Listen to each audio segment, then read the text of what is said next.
we're excited to be here with you today to talk to you about Constitution Day. And we celebrate Constitution Day every year on September the 17th because it was that day in 1787, 235 years ago, that the U.S. Constitution, our nation's founding document, was signed in Philadelphia, Pennsylvania. And it was there in Philadelphia where delegates from all 13 U.S. states came together to decide how our government should work. So you guys have all been in school now for a few weeks, and I assume all of you have put together some classroom rules. There are classroom rules that you follow. What are some of those rules? Respect others. Respect others, that's a good one. Respect all school properties and your equipment. Respect school property, yes. I forgot what I was going to say. Okay. Don't talk while the teacher is talking. Don't talk while the teacher is talking. That's important. It's important. Have fun. Right here? Have fun. Be respectful with the teacher. Okay, be respectful of the teacher, yes. Don't talk when someone else is talking. Okay, be a good listener. How about in the back? Be kind to others. Oh, that's a good one. Be kind to others. How about you?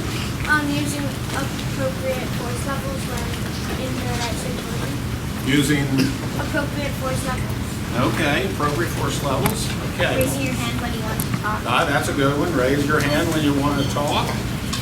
Turn on your Turn on your, turn and work on. oh, that's a good one too. Turn your work in on time. Big go. Don't bring weapons to school. Oh, yeah, let's not do that. That's a good one. All right, so let me ask you this. When you, how did you come up with those rules? Did everybody have ideas about what the rules should be? Yeah. So that's very important. Obviously, with a group this size or in a school, that we have rules to follow so that we all have the same opportunity to learn and to grow. And that's exactly what the Constitution represents. It's a set of rules for how the government should run and what the relationship between the government and its citizens, the people, should be, right? And so we're going to take a minute and look at the Constitution. This is the Constitution over here. This is kind of the cleaned up version. The original one is down here, a replica of it. And the first thing I want you to notice is that it's not a very large document, is it? It takes up just one page, got some pretty small print on it. But it's not a large document. And it's composed of only 7 sections, which are called articles, and those articles are the rules for how the government should work. But I want to start with this section up at the top, and Larry's got it. If you look very closely, there's 3 very large words up at the top of our Constitution. What are those words? We the people, right? So who is forming this government? We the people, right? And if you read the words to the preamble, this section up at the top, it says, we the people of the United States, in order to form a more perfect union, do establish this Constitution of the United States. And so it's a Constitution that's formed by the people, it's of the people, and for the people. And it's for all the people, right? The government's being founded and run by the consent or the agreement of the people. And not only that, but all of us are expected to be active citizens in that government. We're supposed to be informed, educated, and actively involved in the process. And one of the ways that we do that is by electing people to represent us in the government, represent our voices, our ideas, just like all of you voiced your ideas when you were forming your classroom rules. So let's look really quickly at this Constitution. Like I said, there's 7 sections in there. The first 3 sections, which talk about the 3 branches of government, take up almost the entire Constitution. There's Article 1, Article 2, and Article 3. So it's like 3/4 of the Constitution talking about the 3 branches of government. Who can name one of those branches of government? The legislature. Very good. You got it right. The legislative branch, that's the branch that makes the laws. How about back here? Executive. Yeah, very good. The executive, so the president of the United States. There. This is a smart group. I'm surprised. Yeah, We smart haven't really group. voted So yet. the judicial, the Supreme Court. So all three of these branches of government are expected to work together. They're supposed to share power, and they exercise what's known as checks and balances so that any one branch of government doesn't have too much power. So as we said, you know, the first three articles are about the branches of government. Article 4 is about the power of the states, and the rest of the document is really about how do we amend or change the Constitution if we need to, and how do we approve this document. So, as you can see, it's a fairly short document. How long do you think it took for the delegates at the Constitutional Convention to agree on that document? A week. A week. A little short. A year. A little less than that. A month. A month, a little more. Yeah.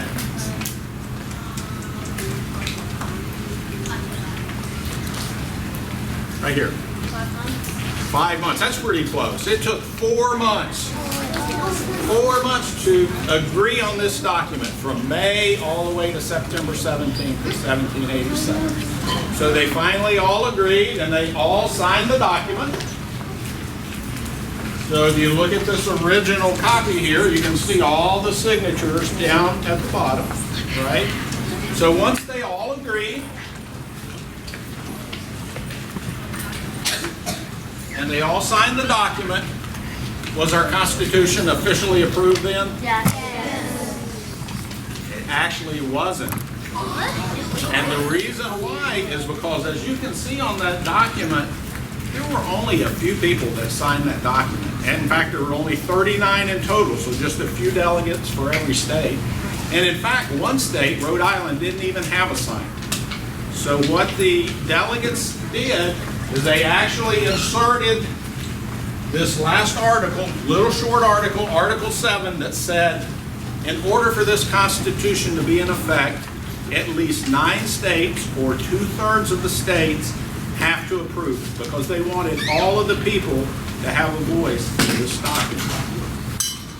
So, does anybody know how long it took 9 states to ratify or approve the Constitution? About a year. A little bit less than that. Yeah, 5 months. 9 months. That's right. The first one was, did anybody have an idea who the first state that ratified this Constitution was? Yes. Our fine state, Virginia. No, it wasn't Virginia. Delaware. Delaware. That's why Delaware's nickname is the first state, and that's what appears on their license plate, the first state. And this is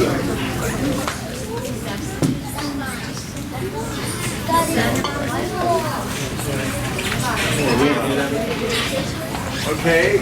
This is the flag from Delaware, and let me point some things out on it.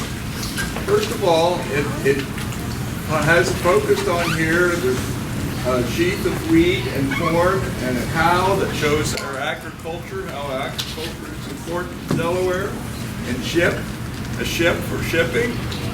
And then it has a soldier and a farmer. And if you look above them, there are the words liberty and independence, and those are guiding principles for the Revolutionary War. Also want to point out the date, December 7th, 1787. That's the day when they ratified the Constitution. Now, one last thing I want to point out is look at the colors of this flag. It's blue and buff. Those are the colors of George Washington's uniform. Now, everybody knows George Washington was the general of the army during the Revolution, and everybody knows that he was the first president of the United States, but not everybody knows that he was also the president of the Constitutional Convention. Now, it took 9 states to ratify or approve the Constitution. Can anybody tell me who the 9th state was? Yes? Wait, the last stage? No? Me? Yeah. I was just going to say how old you are. How old all of you are? How old Oh, we you don't guys need to talk about that now. Okay. Anyone else know? Anybody else know? 5? No? North Carolina? A little further north of that. It's up in the top.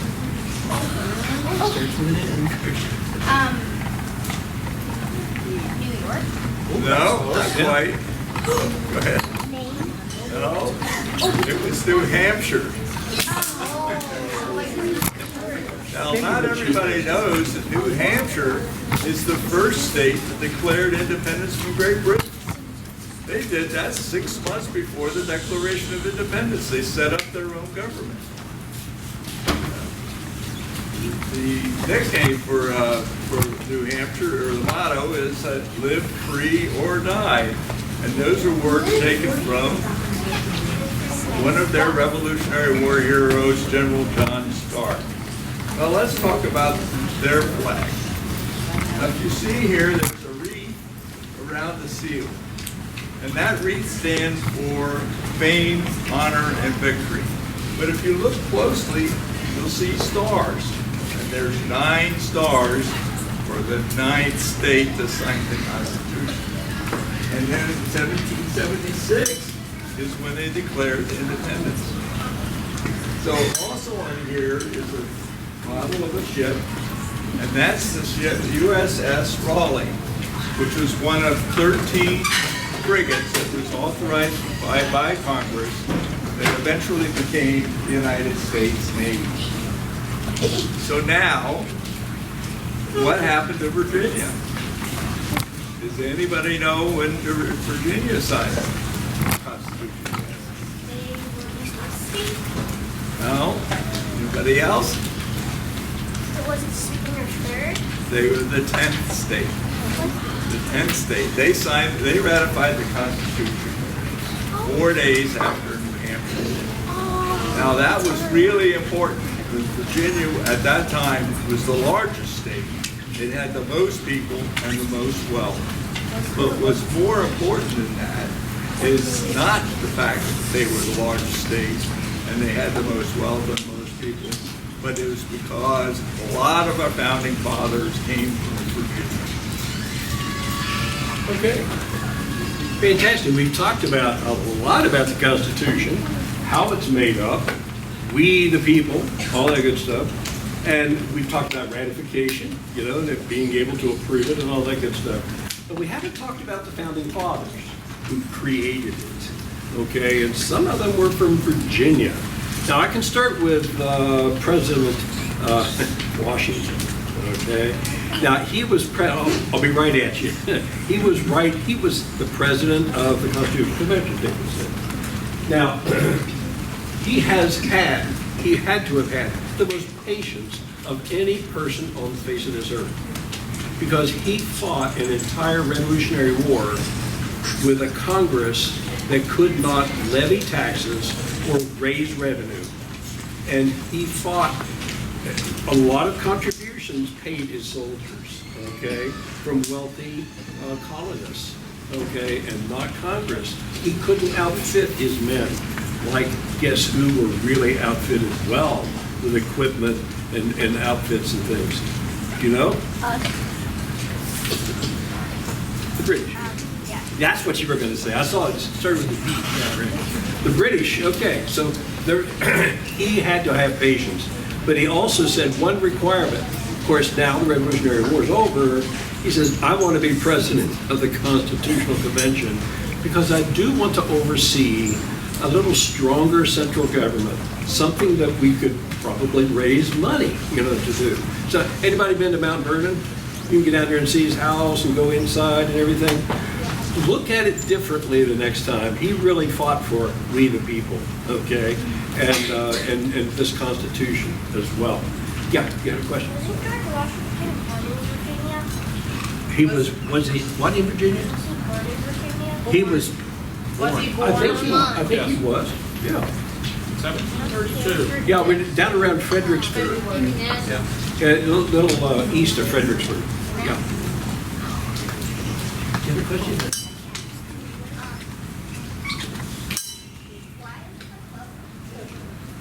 Why is a club only for boys? What club?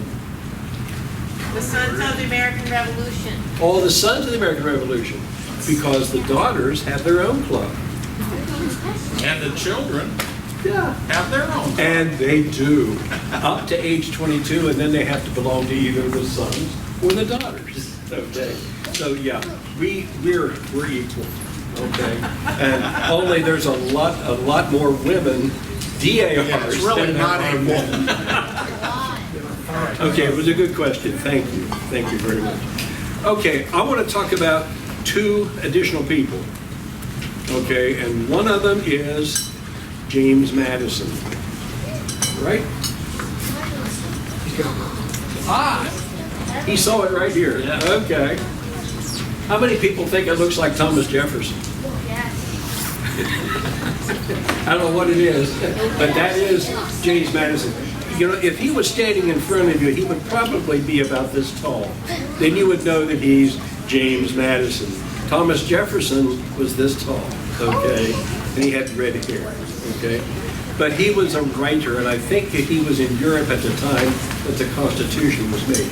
But you know, he went on to be the 4th president of the United States, right? James Madison. But before he went there, he still became known as the father of the Constitution. Now, the father of the Constitution has certain rights to it. For example, you took notes of everything that day, okay? And everything all days. You added your notes to his, okay? And so then you both combined and you had a journal. Guess who wrote most of the Constitution? James Madison. Right. He did. So, and then beyond that, he and friend Alexander Hamilton. Ever heard of him? Yeah, good old Hamilton. You know, he along with, well, John Jay wrote about 6 of them, but they wrote, James Madison and Alexander Hamilton wrote about 85 essays trying to convince the rest of the citizenry for the strong central government. And they were called the Federalists. That's why, and they were called the Federalist Papers that they wrote as well. So you'll study those and you'll hear about them later on if you haven't already, okay?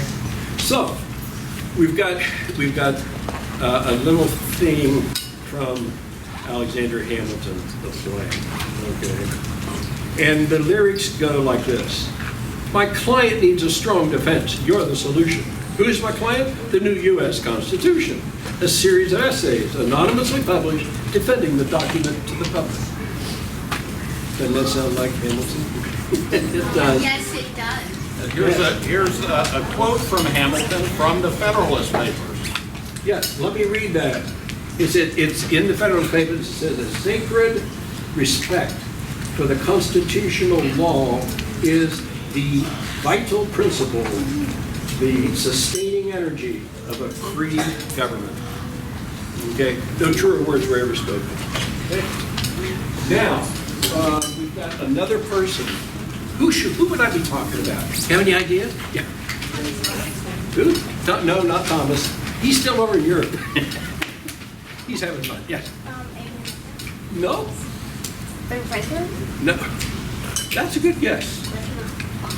How about George Mason? George Mason? Yeah. Miss Charlton. Don't you remember this?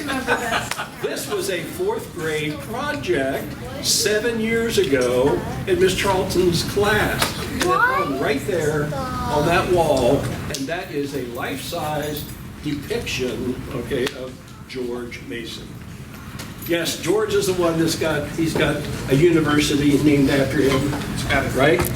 My sister goes to George Mason, and my whole like college, like my whole family are like adults and Mason goes to college. Fantastic. Okay, so George Mason, okay, is very important to our Constitution, and I wanted to show you that, okay, because they came up.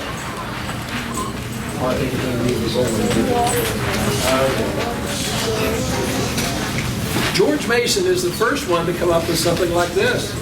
And you say, well, it's a piece of plastic. Okay, no, it's a Declaration of Rights. Now, what do you think this became? Because it only pertained to Virginia. And George Mason wrote the Virginia Constitution, and it had a Declaration of Rights in it that made sure that we understood you have rights, and they're spelled out right here, okay? Guess what didn't have rights? Our Constitution. The one that was approved, okay, by 9 of the 13 colonies, states, we call them states at that time, but it did not have it, at that time. So George Mason refused to sign under Virginia the Constitution, okay, because it didn't have a declaration of your individual freedoms, and that's the key thing about this. Well, guess who he changed the mind of? James Madison, this guy that likes this talk, okay? And he's the one, okay, that finally sided with George Mason, and 1 year later, at their first Constitutional Convention, they made the first 10 amendments to the Constitution, okay? And those 10 amendments are your freedoms, folks, okay? It's called starts with a B.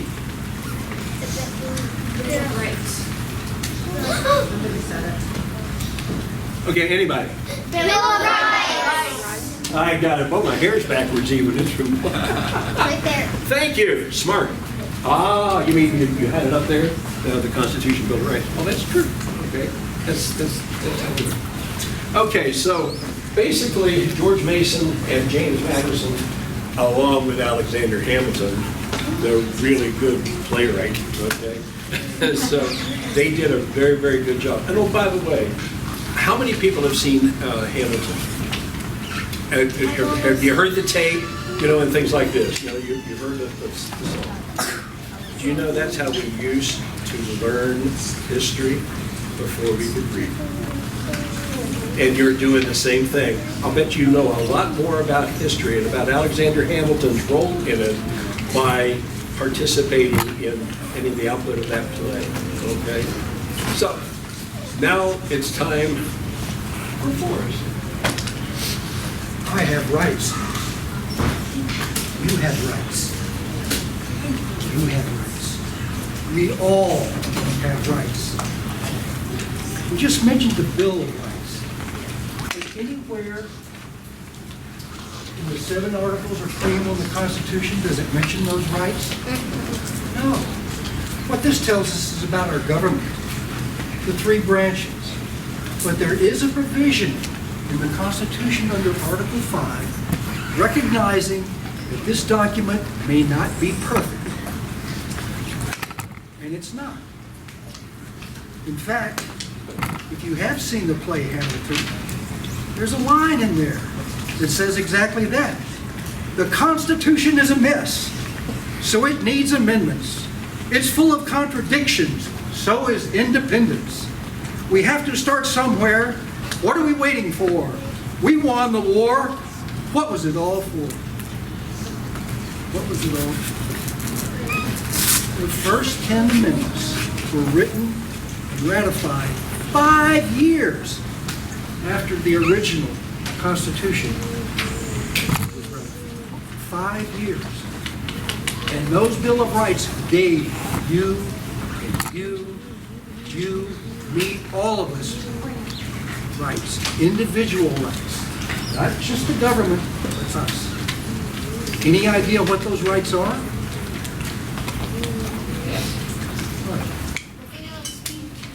What's that? Freedom of speech. Freedom of speech, yes. Freedom of That's close, that's close. the right to learn. Well, that's close to what she said. How many people here have a religion? Some of us are Catholics. Some of us are Protestants. Some of us are perhaps something else. What freedom is that? Freedom of religion. Freedom of religion. We can practice in this country any religion that we choose. Our relationship to God is our own relationship. And the government cannot impose its religion on you. In fact, those that came from England were living under the Church of England that was formed by Henry VIII. Those that were coming from other nations throughout Europe, throughout Asia, or wherever it might have been, come from different religious backgrounds. There had been wars over the religion that people had. So freedom of religion is another. Freedom of assembly. Freedom to gather in public in peaceful protest is permitted. And also to charge against the government with regard to as holding them accountable, because the Constitution was written by who? Not the individual, but we the people. It's our document. We define it. Let me ask you another question. If Article 5 of the Constitution says that it can be amended, and you know that it's not perfect, how many times do you think, since it was originally ratified in 1787, have we amended the Constitution? Yes. 7. Nope. 27. Very good. 27. How did you know that? Watch the brain pop. Ah! Okay, well, good for you. Good for you. 27 times it has been amended. And some of those amendments changed the way that people look and what we look at from the way things were looked at in 1787. A couple of examples of important amendments that were made in the Constitution. The 13th Amendment was amended and ratified in 1865. What do you think that amendment was about? 1865, period of the Civil War, the American Civil War. Why might we have an amendment following the Civil War? You got one already. Yeah. Slavery. Slavery. Is that what you were going to say? Yeah. That's right. It abolished slavery, the 13th Amendment. The 19th Amendment, written in 1919, makes it easy to remember. What do you think that amendment was about? You keep guessing. You stay. I tell you what, when they give an answer, you tell me whether you agree with them or not, okay? You ready? Racism. No. Close. That is close, though. Sort of. White ordinance. What's that? White ordinance. No. Segregation. No. 19th Amendment gave women the right to vote. Now think about that for a moment. We have been a nation. We have been a nation since 1787, and it took us all the way to 1919 to give women the right to vote. Is that what you were going to say? Yes. Of course you were. One other amendment that was pretty important, the 26th Amendment. The 26th Amendment. And I won't ask any questions, I'll just tell you what that one was about. It was about giving the vote to citizens of the United States age 18 and older. So it allowed everyone of age 18 and older to vote. When do you think the last amendment, the 27th Amendment, was ratified? No, later. Later. 1990. Close. More, a little more. 1992. You had that? Is that yours? The 27th Amendment. Any idea what that might be about? I'll tell you what it was about.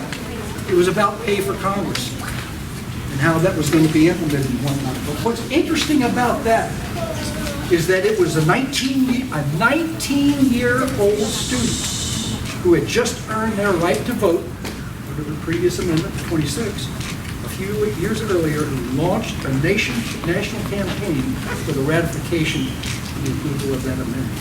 A 19-year-old student that did that. So, another quote from the play of Hamilton, as we look about it, you take your role of responsibility as citizens in our Constitution. As we studied and we fought and we killed for the notion of a nation we now get to build. For once in your life, take a stand in pride. I don't understand how you stand on this side. It's your government. We the people. We the people. Thank you for the opportunity to come and speak with you, having talked about the preamble of the Constitution, we the people, the 7 articles of the Constitution, the Bill of Rights, and the 27 amendments that we have. It represents the rules that we live by and have the opportunity to learn and grow together to enjoy our rights to life, liberty, and the pursuit. Thank you. And I guess we've got time for questions. Q&A, questions? Sure. Yeah. You can,